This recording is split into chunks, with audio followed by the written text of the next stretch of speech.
Hello दोस्तों, welcome to my YouTube channel. और आज के वीडियो में आप सीखेंगे क्लास 10th की जो विज्ञान है उसका सेकंड चैप्टर अम्ल, क्षारक और लवण, यानी एसिड, बेसिस एंड सॉल्ट्स। अम्ल को इंग्लिश में एसिड कहते हैं, क्षार को बेस कहते हैं एंड जो लवण है उसको सॉल्ट कहते हैं। तो अगर मैं अम्ल की जगह पे एसिड बोल दूं तो आप कंफ्यूज मत हो जाना, आप डर मत जाना कि इंग्लिश बोल दिया है मैंने। इतना आपको पता होना चाहिए कि अम्ल को एसिड कहते हैं, क्योंकि मुंह से एकदम निकल जाता है कभी कभी। बड़ी क्लासेस में आप इंग्लिश में ही सब कुछ पढ़ेंगे, तो इसीलिए मुंह से निकल जाता है कि जो क्षारक है उसकी जगह बेस निकल सकता है। तो आप ध्यान में रखना इस क्लास के दौरान कि जो अम्ल है वो एसिड है, क्षारक बेस होता है और लवण सॉल्ट होता है। इतना आप ध्यान रखना। बाकी सारा चैप्टर ये मैं आपको हिंदी में ही समझाऊंगा। ओके, तो इस चैप्टर में आप सीखेंगे कि एसिड और बेस जो है उनको टेस्ट करके, उनको चख के हम कैसे पता करें कि ये एसिड है, बेस है। उसके बाद अगर आपको टेस्ट नहीं करना, भाई हर चीज़ आप चख नहीं सकते हो ना, तो फिर क्या चीज़ें होती हैं जिनसे हम उनका पता करें। तो उसके हमारे पास सूचक होते हैं, वो आप सीखेंगे कि सूचक क्या होते हैं। फिर उसके बाद आप सीखेंगे कि अगर आपके पास एसिड है और उसमें आपने कुछ डाल दिया, यानी इनकी रिएक्शन सीखेंगे कि अलग अलग चीज़ों के साथ में कैसे रिएक्शन करते हैं। इनकी कार्बोनेट के साथ में क्या रिएक्शन होती है, बाइकार्बोनेट के साथ में क्या होती है, मेटल के साथ में क्या रिएक्शन होती है। इसके बाद अगर हम एसिड और बेस को आपस में मिलाएं तो क्या बनता है। और फिर फाइनली बहुत सारे कंपाउंड्स हैं, 4-5 इंपॉर्टेंट कंपाउंड्स हैं, बहुत ज़्यादा पूछे जाते हैं एग्जाम में, वो आप सीखेंगे। तो अगले ही कुछ मिनट में ये चैप्टर आपको एकदम अच्छे से समझ आ जाएगा। ऑलराइट, हाँ, अगर हो सके तो पेन और पेपर लेके बैठना ताकि आप साथ साथ में नोट्स बनाते रहें। ओके, तो शुरू करते हैं। सबसे पहले एसिड और बेस को हम, यानी अम्ल और क्षार को हम चख के, टेस्ट करके कैसे पता करें। देखिए, जो लेमन होता है, नींबू, जब आप उसे टेस्ट करते हैं, चखते हैं, तो कैसा टेस्ट होता है, तो ये होता है खट्टा, यानी सावर। तो अब उसके बाद अब दही टेस्ट करो, वो भी खट्टी होती है। इमली, वो भी खट्टी होती है। सिरका भी खट्टा होता है। विनेगर, ओके, सिरका इज विनेगर। तो ये सब खट्टे क्यों हैं? क्योंकि इन सब में एसिड होता है और एसिड की वजह से ये खट्टे होते हैं। तो सिंपल सी बात ये है कि एसिड को अगर आप चखोगे तो खट्टा होगा। एसिड्स टेस्ट सावर, ठीक है। अब कभी गलती से आपके मुंह में साबुन गया है, तो जो साबुन होता है उसमें बेस होता है क्षार। और इसके अलावा जो और भी चीज़ें होती हैं जिसमें बेस होता है, अगर आप उसको चखोगे तो आपको कड़वा लगेगा। तो जो क्षारक होते हैं यानी बेस होते हैं, उनका टेस्ट होता है कड़वा। तो ये तो हमने पता किया कि चख के, यानी टेस्ट करके आप कैसे पता करें कि कौन सा एसिड है, कौन सा बेस है। बहुत सिंपल है, कोई कंफ्यूजन नहीं है।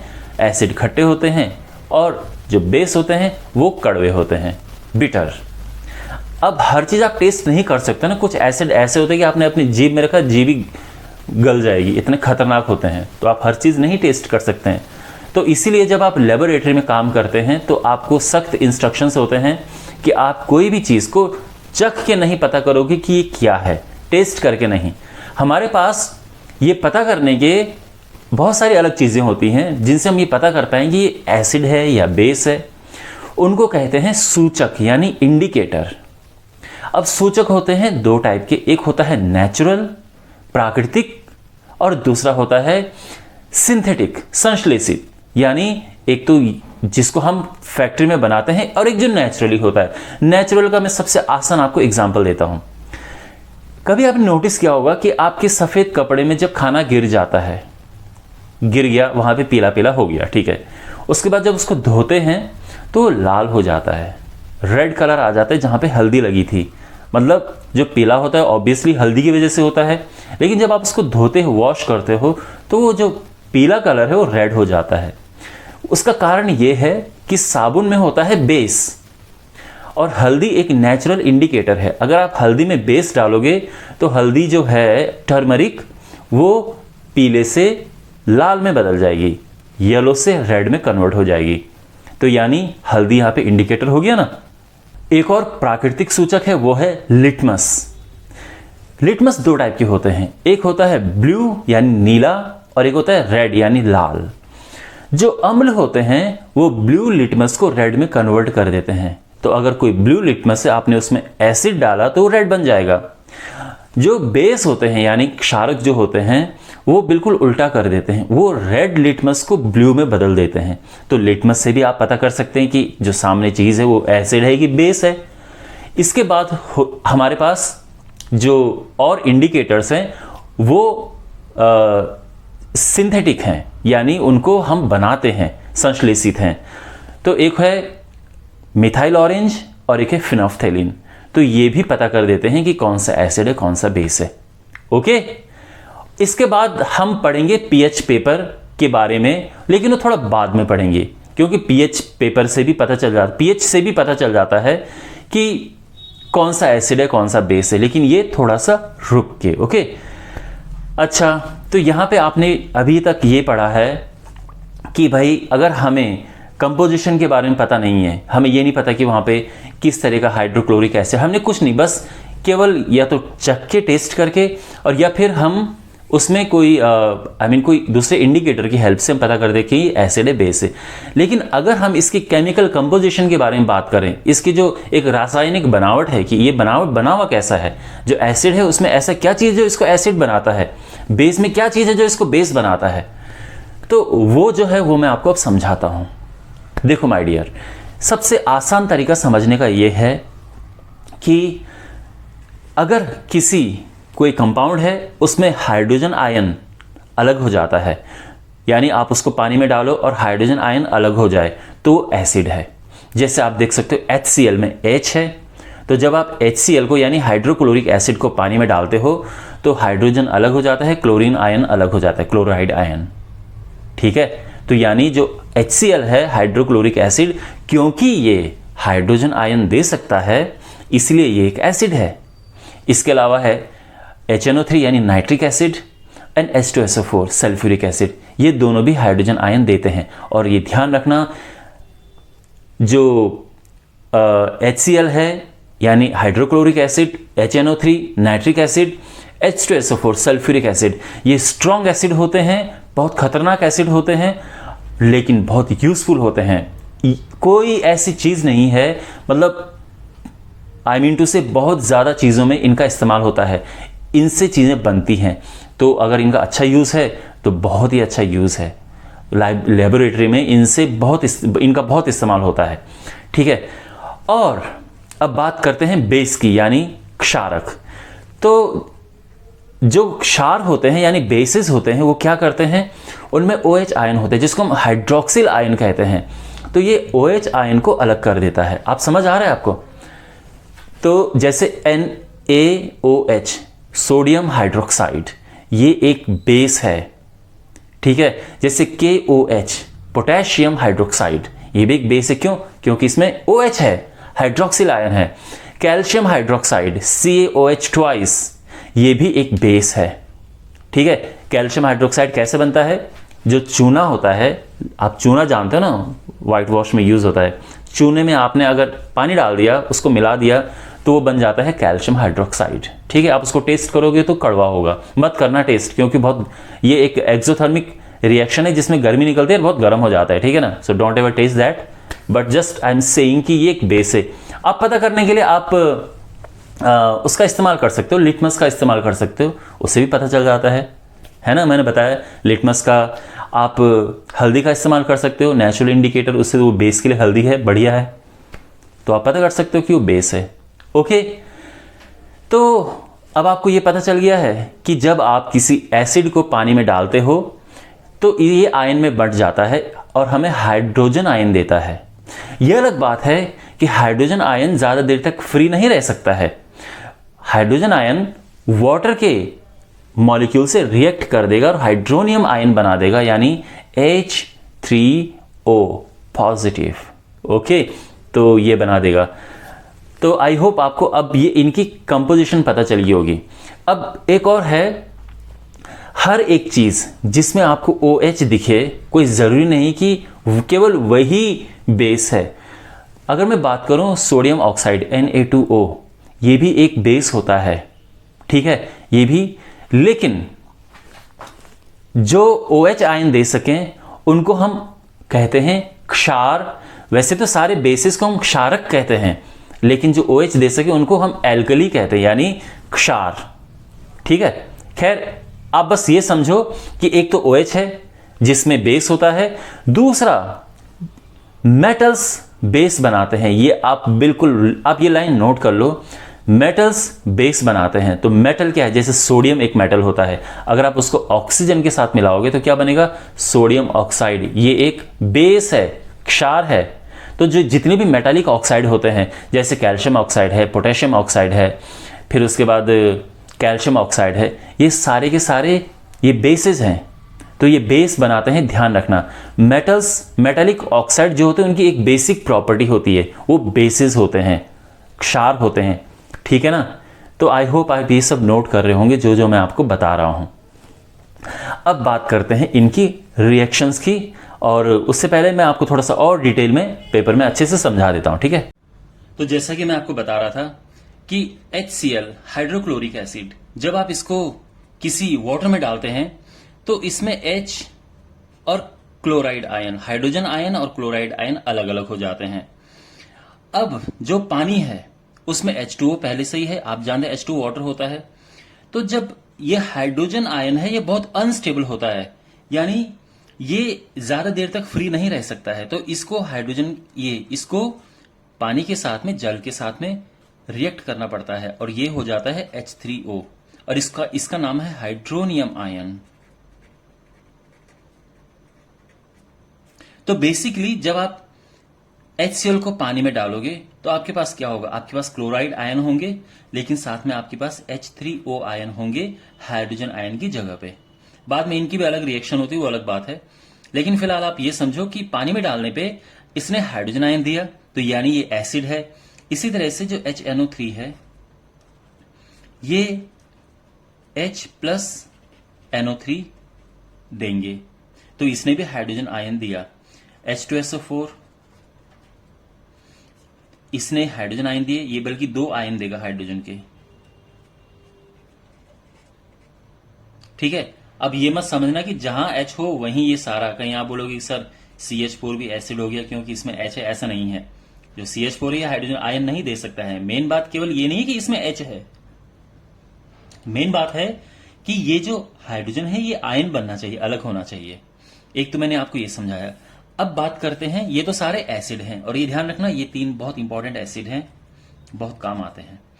अब उसका बेस की अगर हम बात करें तो NaOH, सोडियम हाइड्रोक्साइड। तो ये सोडियम और हाइड्रोक्साइड इसमें बदल जाते हैं, इसको हम हाइड्रोक्सिल आयन कहते हैं, हाइड्रोक्सिल आयन। ठीक है? और जैसे KOH है तो ये क्या होगा? K पॉजिटिव होता है और साथ में ये OH बन गया। जैसे कैल्शियम हाइड्रोक्साइड है तो इसमें भी OH है। तो आप देख रहे हैं ये सब, जैसे आप इसको पानी में डालोगे ये ऐसा बन जाएगा, इसे पानी में डालोगे ये ऐसा बन जाएगा, इसको डालोगे तो ये कैल्शियम अलग हो गया, N2OH, इसने 2 OH आयन दिए। ठीक है? तो आई होप आपको ये समझ आ गया होगा कि एसिड क्या होते हैं, बेस क्या होते हैं। ये आपको आराम से पहचान के आप आराम से पता कर सकते हो। ठीक है? मैग्नीशियम हाइड्रोक्साइड है MgOH ट्वाइस, तो ये भी ऐसे ही करेगा। ओके, अब यहां पे एक और बात समझने की जरूरत है कि जो ये बेस हैं, आप नोटिस करेंगे कि ये मेटल है। सोडियम मेटल होता है ना, पोटेशियम मेटल होता है, कैल्शियम मेटल होता है, मैग्नीशियम मेटल होता है। इसका मतलब ये है कि जो मेटल्स हैं, ध्यान रखना, मेटल्स बेस बनाते हैं। मेटल का मतलब धातु। ओके, देखो बच्चों, इतनी इंग्लिश आपको आनी चाहिए कि मेटल को धातु को मेटल कहते हैं, ये पता होना बहुत जरूरी है। तो आपको प्रॉब्लम बिल्कुल नहीं आएगी इससे। और वैसे ज्यादातर बच्चों को बल्कि धातु नहीं पता होता है, इवन हिंदी मीडियम के बच्चों को भी उनको मेटल ही पता होता है।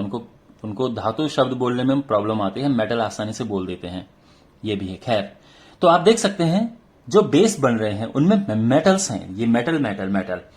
अगर हम बात करें मेटालिक ऑक्साइड की, मेटालिक ऑक्साइड की, इसको हम धात्विक ऑक्साइड भी कह सकते हैं। तो इसका मतलब यह है कि इनमें ऑक्साइड है, जैसे Na2O ये मेटालिक ऑक्साइड है, ये पोटेशियम, ये सोडियम ऑक्साइड है, ये पोटेशियम ऑक्साइड भी मेटालिक ऑक्साइड है, कैल्शियम ऑक्साइड, फिर मैग्नीशियम ऑक्साइड। तो ये सब क्या है? ये सारे के सारे मेटालिक ऑक्साइड हैं और ये सब बेस हैं, ध्यान रखना। तो ऐसा कोई जरूरी नहीं है कि जिसमें आपको OH दिखे वही बेस हो, ये भी बेस होते हैं। तो मेटालिक ऑक्साइड भी बेस होते हैं। जो प्रॉपर्टीज इनकी होती हैं, तो कुछ कुछ वैसी प्रॉपर्टीज भी इनकी, वो क्या है मैं अभी आपको समझाऊंगा। तो इनकी काफी मिलती जुलती प्रॉपर्टीज होती हैं।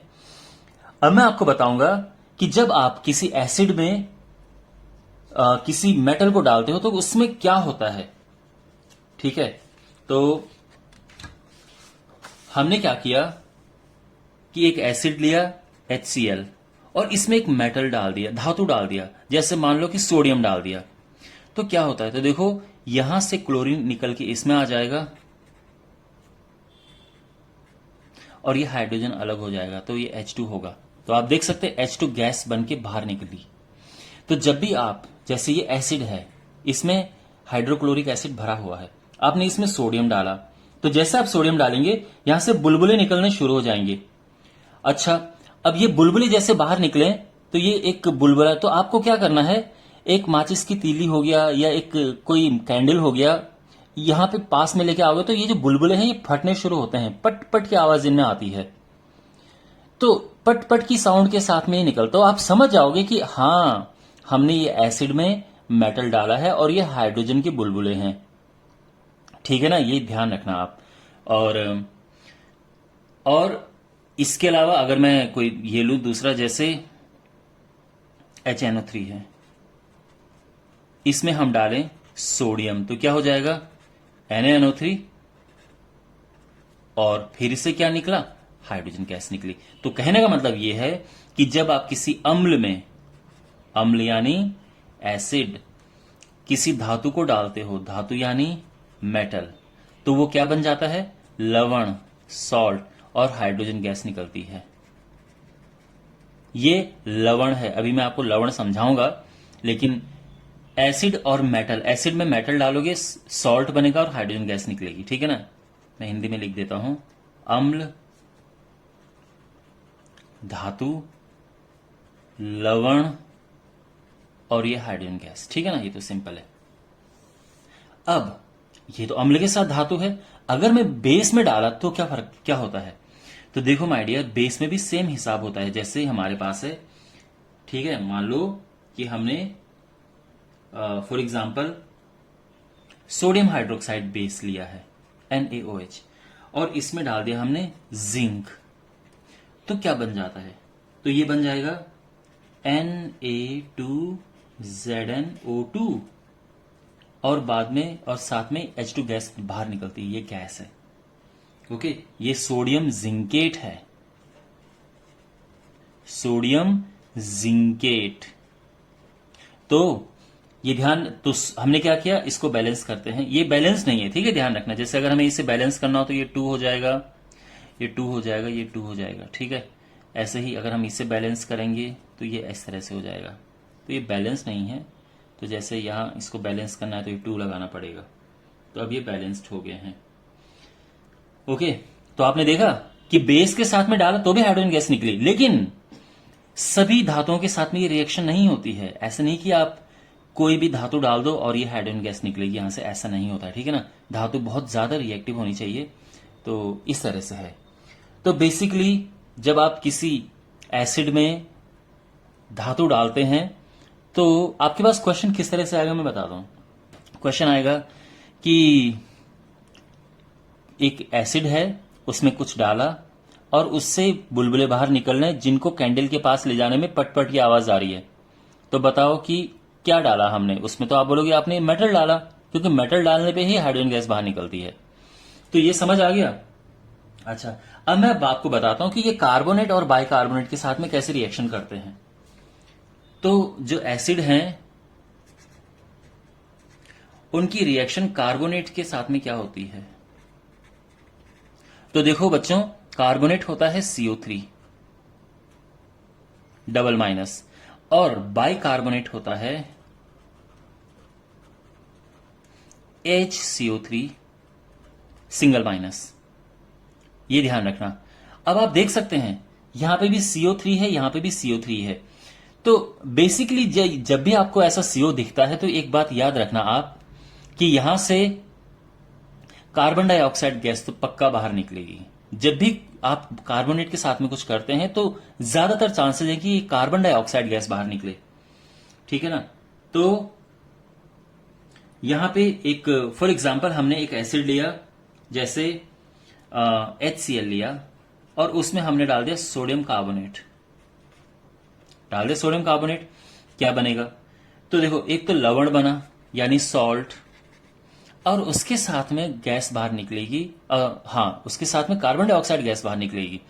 तो यहां पे बना तो NaCl, लेकिन साथ में कार्बन डाइऑक्साइड गैस बाहर निकली और साथ में जल भी बाहर निकलता है, वाटर। तो यहां पे साथ में H2 भी बाहर निकला। अभी बैलेंस्ड नहीं है तो हम इसे बैलेंस करेंगे। तो जैसे यहां पे ये लग जाएगा 2, ये भी हो गया 2, और कार्बन सिंगल है और ये भी सिंगल है, तो ये हो गया है। हाँ, तो ये समझ आ गया आपको। तो देखो बच्चों, जब भी हमने कार्बोनेट के साथ में एसिड की रिएक्शन की तो कार्बन डाइऑक्साइड गैस बाहर निकली। अच्छा, अब कैसे पता चलेगा कि कार्बन डाइऑक्साइड गैस ही है, ये हाइड्रोजन गैस नहीं है या कुछ और नहीं है? तो कार्बन डाइऑक्साइड गैस को पहचानने का एक तरीका होता है, आप ये ढंग से सुनो। देखो, एक बीकर में लो चूने का पानी, चूना मैंने बताया ना, जैसे चूना होता है व्हाइट वॉश वाला चूना, चूने का पानी लिया। चूने का पानी ट्रांसपेरेंट होता है, मतलब एकदम पारदर्शी नहीं होता है, लेकिन एकदम ओपेक भी नहीं होता है, एकदम अपारदर्शी भी नहीं होता है, ठीक है। तो थोड़ा मटमैला सा पानी दिखता है उसका, हल्का दूध, थोड़ा व्हाइट, मतलब पानी की तरह होता है। लेकिन जैसे ही आपने इसमें, तो आप क्या करोगे, यहां पे एक बीकर में HCl और NH, ये HCl डाला, फिर इसमें Na2CO3 डाला, फिर इसके बाद एक पाइप यहां से ले गए ऊपर, और वो पाइप से गैस बाहर निकल रही है, वो पाइप से इसके अंदर लेके गए। अब यहां क्या करेगा, ये जो रंग है इसका बना देगा मिल्की व्हाइट, यानी दूधिया रंग, दूधिया रंग।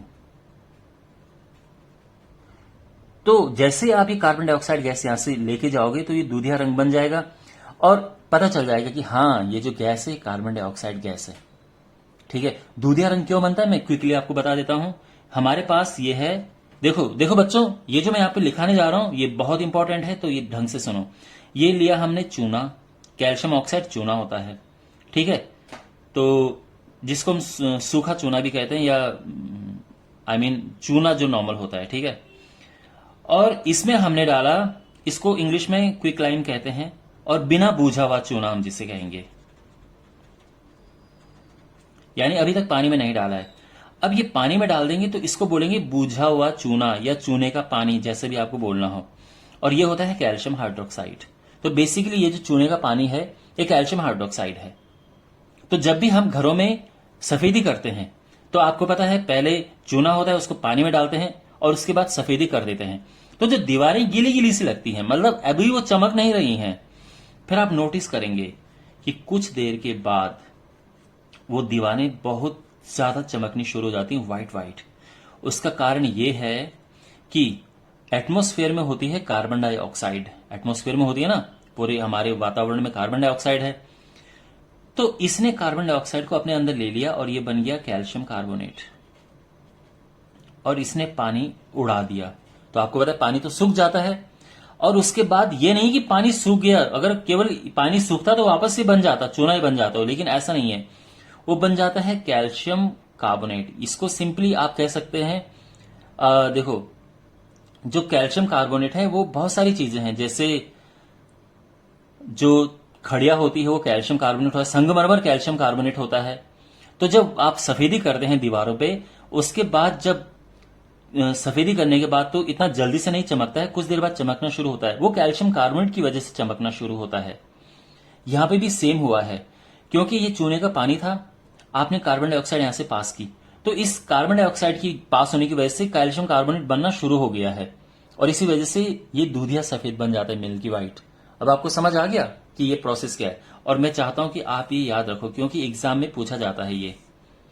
अच्छा, एक और बात है, कैल्शियम कार्बोनेट को अगर आप गर्म करोगे, बहुत तेज गर्म करोगे, तो वापस से ये बन जाएगा कैल्शियम ऑक्साइड और कार्बन डाइऑक्साइड इसका बाहर निकल जाएगा। ये ध्यान रखना, ठीक है।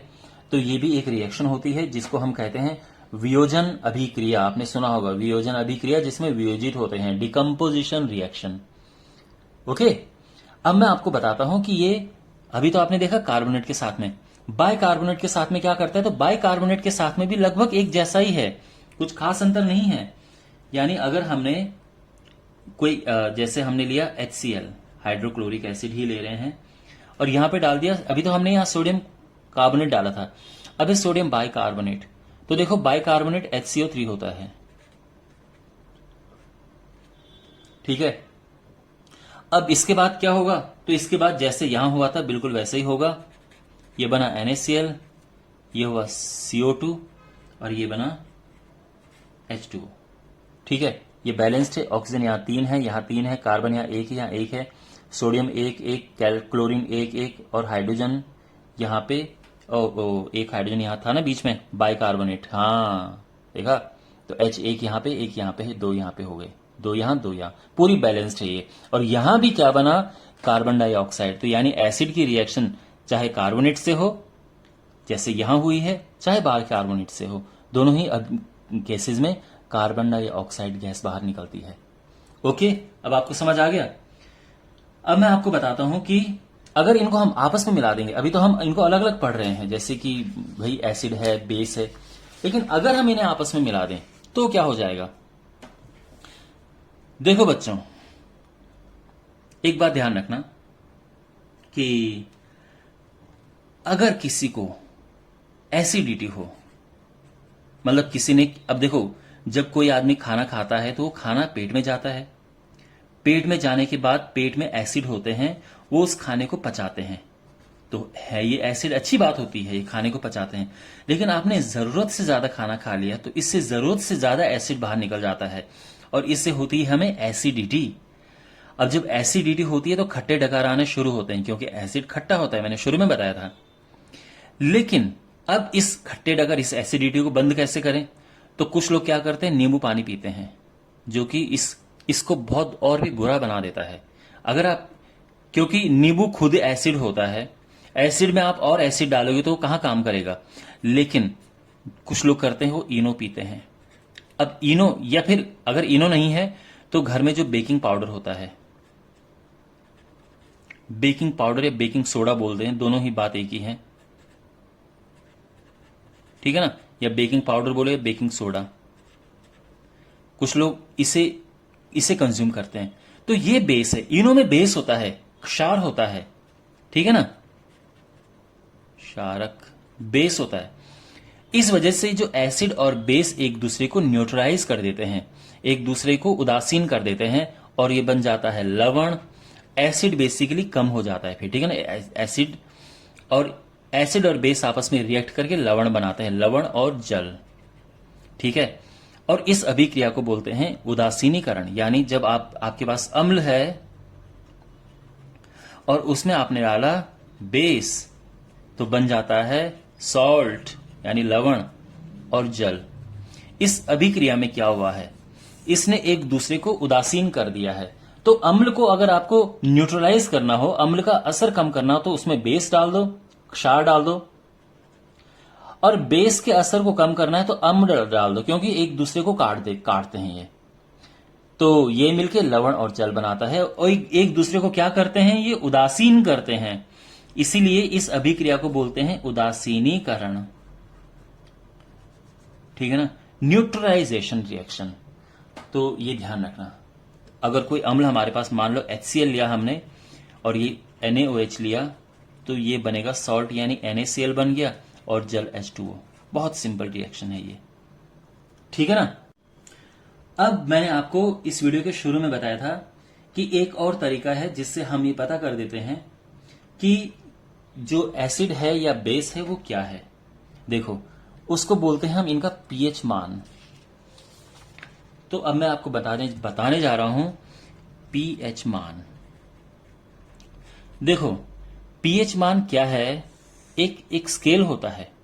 पीएच की वैल्यू 0 से लेके 14 तक होती है और बीच में होता है 7। अगर किसी चीज का पीएच 7 है तो हम ये बोलते हैं कि ये न्यूट्रल है, ये ना तो एसिड है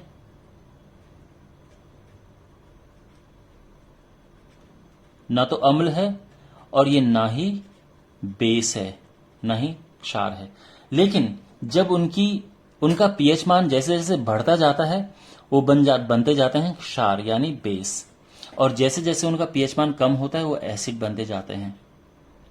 यानी किसी का पीएच मान अगर बिल्कुल यहां पे है यानी 1 के पास में है, ठीक है, और 2 के पास में है, तो वो बहुत स्ट्रॉन्ग एसिड है। वो क्या एसिड है? बहुत स्ट्रॉन्ग एसिड है। अगर किसी का पीएच मान ये देखो, जैसे ये मैं कहूं कि 1 है, 2, 3, 4, 5, 6, अरे यार गैप कम, कोई बात नहीं, डोंट माइंड, 10, 11, 12, 13, 14, ठीक है ना, ये है। तो जिनका पीएच मान 1, 2 इसके आसपास होता है बहुत स्ट्रॉन्ग एसिड होते हैं। जिनका पीएच मान कहीं यहां होता है वो वीक एसिड होते हैं, ठीक है। ऐसे ही जिनका पीएच मान 8, 9 के आसपास होता है वो वीक बेस होते हैं, कमजोर बेस होते हैं, ठीक है। और जिनका पीएच मान यहां होता है वो स्ट्रॉन्ग बेस होते हैं। ओके, तो अब इसमें हमारे पास आप ये देख सकते हैं। तो अब एक चीज नोटिस करना, जैसे आप किसी को टेस्ट करोगे उसका खट्टापन जैसे जैसे बढ़ेगा तो खट्टापन बढ़ते बढ़ते बढ़ते बढ़ते ये होगा।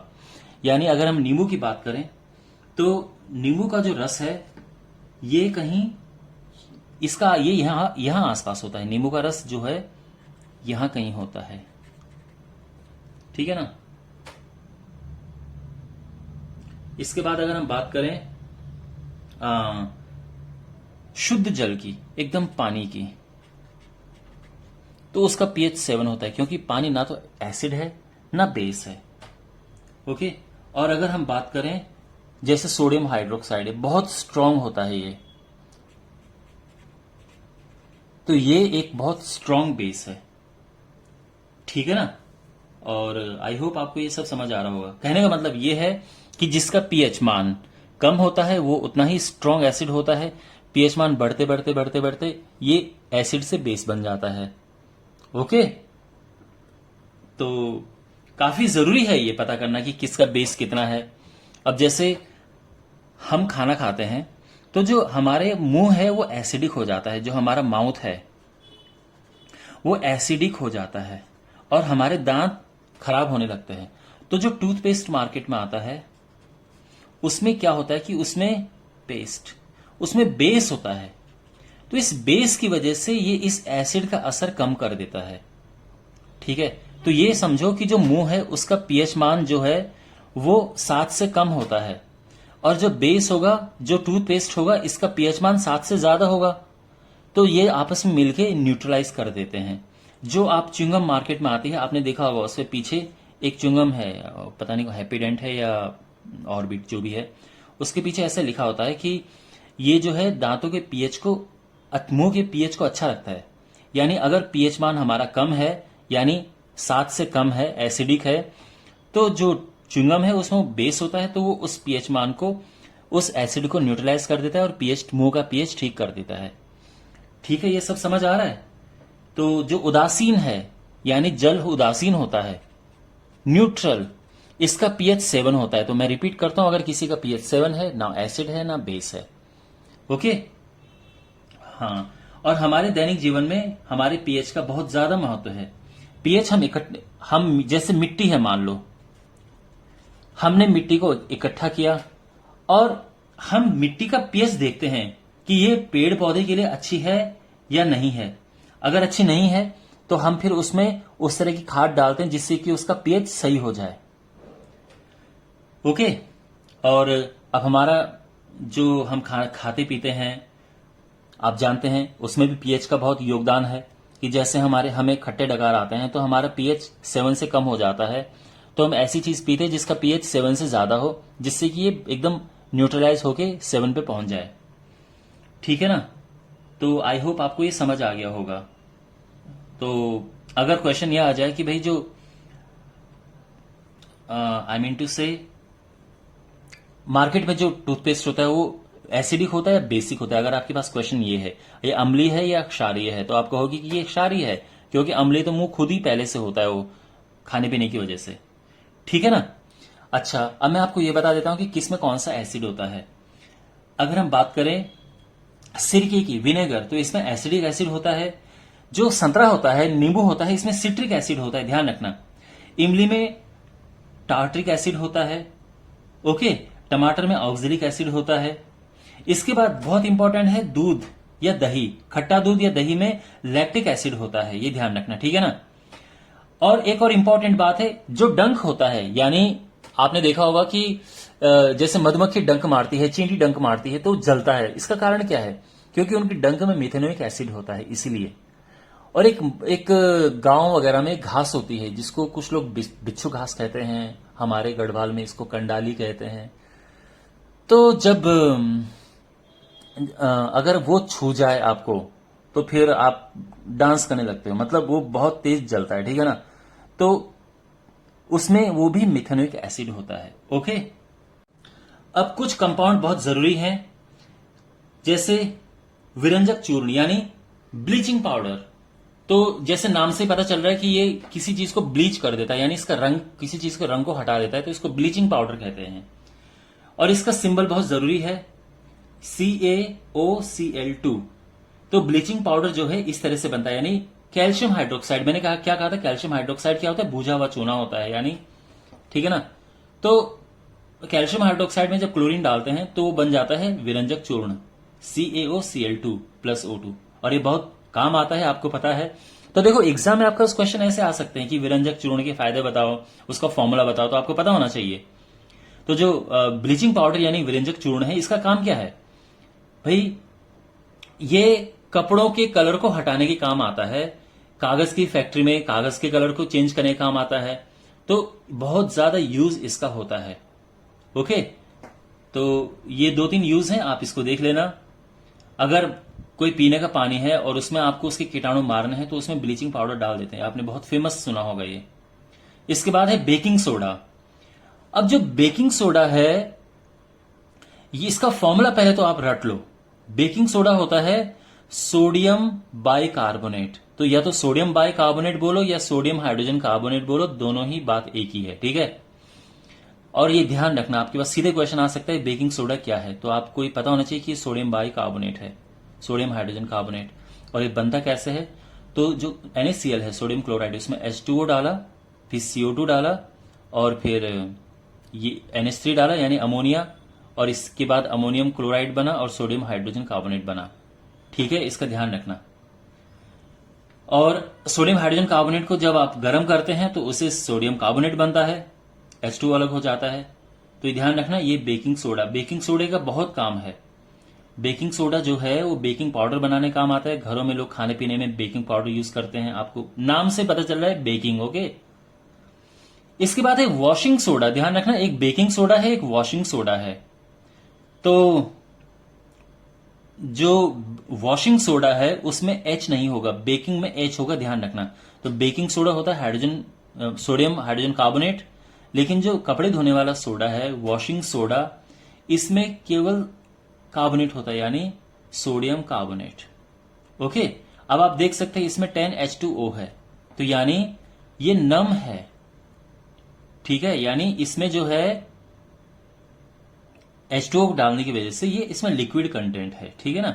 और इसका यूज काफी है, ये आई मीन वॉशिंग में यूज होता है, जैसे नाम से इसका पता चल रहा है। Okay, alright. तो इसके बाद एक सब लास्ट में मैं सबसे ज्यादा इंपॉर्टेंट इसमें,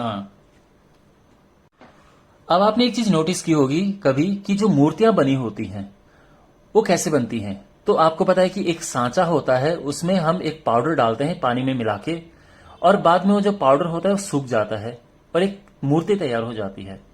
तो वो पाउडर क्या है और वो जो हमने सांचे में डाल के जो मूर्ति बनाई उसमें क्या है? तो जो पाउडर होता है वो होता है प्लास्टर ऑफ पेरिस। घर में भी यूज होता है प्लास्टर ऑफ पेरिस। पीओपी आपने सुना होगा कि पीओपी हो रखा है यहाँ पे, वो प्लास्टर ऑफ पेरिस है। ओके, और वो जब आप पानी में डालते हो तो वो बन जाता है जिप्सम। तो जब सूख जाता है वो, तो वो बन जाता है जिप्सम। तो प्लास्टर ऑफ पेरिस में अगर पानी डालोगे जिप्सम बनेगा। यह अलग बात है कि जिप्सम को आपने गर्म किया, बहुत गर्म किया, तो पानी अलग होकर दोबारा से वो प्लास्टर ऑफ पेरिस बन जाएगा। ओके, वेल माय डियर, इस वीडियो में आपने ये पूरा टॉपिक इसमें कवर हुआ है। अगर आपने अच्छे से नोट्स बनाए हैं तो ये जो टॉपिक है आपका बहुत अच्छे से कवर हो जाना चाहिए। इसमें कोई भी क्वेश्चन आएगा तो आप आराम से कर सकते हैं। कोई डाउट हो तो आप मुझे कमेंट बॉक्स में पूछना and I will be happy to answer your questions. Thanks for watching. Feedback जरूर देना वीडियो कैसा लगा, और मिलते हैं अगले वीडियो में। Take care.